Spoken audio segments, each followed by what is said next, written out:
రాజమండ్రిలో సరస్వతి ఘాట్ దగ్గరలో టీ తాగుతుంటే ఒక ఆయన అలా కనిపించారండి. ఆయన సరిగ్గా అడుగు తీస్తే అడుగు వేయలేని పరిస్థితి అయింది.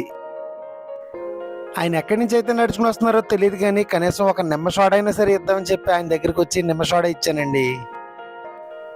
భోజనం చేశారా తాతయ్య గారు అని చెప్పి అడిగానండి. చెయ్యలేదన్నారండి. ఎండగా ఉంది కదా, మీరు అలా కూర్చోండి, నేను వెళ్ళి భోజనం తీసుకొస్తానని చెప్పానండి. భోజనం పార్సల్ దాంతోపాటు ఒక వాటర్ బాటిల్ తీసుకుని ఆయన దగ్గరికి అయితే వెళ్ళానండి. నేను తీసుకొచ్చే భోజనం పార్సల్ కోసం చెట్టు నీడలో అలా కూర్చుని ఉన్నారండి.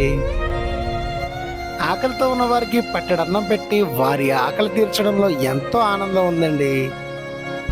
అలాంటి ఆనందాన్ని మీరు పొందాలని చెప్పి, అలాంటి అన్నదానాలు మీరు చెయ్యాలని చెప్పి, కనీసం వారంలో ఒక్కరికైనా భోజనం పెడతారని చెప్పి, అందరికీ ఈ వీడియో స్ఫూర్తిగా నిలుస్తుందని చెప్పి నేను మనస్ఫూర్తిగా కోరుకుంటూ మీ గోదారోడు.